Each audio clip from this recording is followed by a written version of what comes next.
සුබ දවසක් ඔයාලා හැම දිනෙටම ගොඩක් සාදරයෙන් පිළිගන්නවා IQ help වලින් ගෙන අපේ තුන්වෙනි වීඩියෝ එකට. එහෙනම් අපි වැඩි වෙලා ගන්නේ නැතුව අපේ පළවෙනි ප්‍රශ්නයට යමු. ඉතින් අද දවසේ පළවෙනි ප්‍රශ්නේ විදිහට අපි ගත්තේ කලින් වීඩියෝ එකේ ඔයාලට පිළිතුරු හොයන්න ඉතිරි ප්‍රශ්න. ඉතින් එදා අපි අහුවේ නිල් ග්‍රහලෝකය ලෙස හඳුන්වන ග්‍රහලෝකය කුමක්ද? A අඟහරු, B Sikuru, C Brihaspati, D පෘථිවිය. ඒකේ පිළිතුර තමයි D පෘථිවිය. හරි. එහෙනම් අද දවසේ දෙවෙනි ප්‍රශ්නෙට යමු. හරි. දෙවෙනි ප්‍රශ්නේ තමයි ජපානයේ මුදල් ඒකකය කුමක්ද? A yen, B dollar, C won, D euro. හරි. දැන් උත්තර දෙන්න.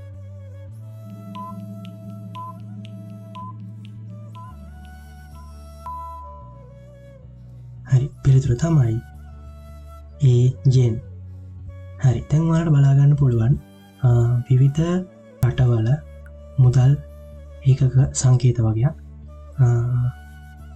ජපානයේ yen, එතකොට US වල ඩොලර්, එතකොට සවුත් කොරියා වල වොන්, යුරෝප් රටවල යුරෝ පාවිච්චි වෙනවා. හරි. එහෙනම් අපි අපේ තුන්වෙනි ප්‍රශ්නෙට යමු. තුන්වෙනි ප්‍රශ්නේ තමයි පෘථිවියේ විශාලතම සාගරය කුමක්ද? A ඇට්ලාන්ටික් සාගරය, B ඉන්දියන් සාගරය, C ආර්ක්ටික් සාගරය, D පැසිෆික් සාගරය. හරි. දැන් පිළිතුරු දෙන්න.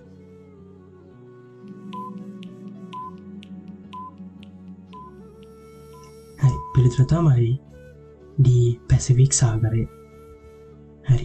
අද දවසේ හතරවෙනි ප්‍රශ්නේ. ලෝකයේ විශාලතම දුම්පුත කුමක්ද? A ශ්‍රී ලංකාව, B ග්‍රීන්ලන්තය, C මැඩගස්කරය, D අයිස්ලන්තය. හරි. දැන් උත්තර දෙන්න.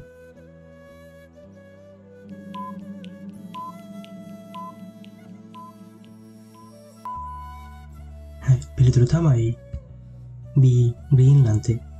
හරි. අද දවසේ අපේ අවසාන ප්‍රශ්නේ.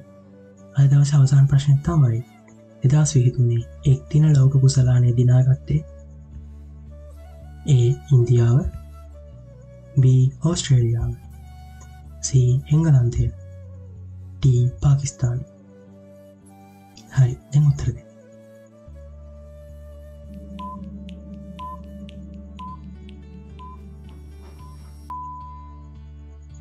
පිළිතුර තමයි B ඕස්ට්‍රේලියාව. හරි. ඉතින් කලින් වීඩියෝල වගේම අදත් වීඩියෝ එකේ අවසානට අපි ඔයාලට හිතන්න ප්‍රශ්නයක් ගෙනාවා. ඒ ප්‍රශ්නේ තමයි ඔලිම්පික් තජයේ වලලු කීයක් තිබේද? A 3යි, B 4යි, C 5යි, D 6යි. හරි. ඔයාලා හිතන්නේ මොකක්ද උත්තරේ කියලා?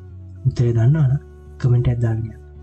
මතක් කරලා ඔයාලට ලකුණු ප්‍රමාණය කමෙන්ට් කරගෙන යන්න අමතක කරන්න එපා. හරි. එහෙනම් තවත් වීඩියෝ එකකින් හමු වෙන බලාපොරොත්තු වෙන්න. අදට සමු ගන්න. සුබ දවසක්.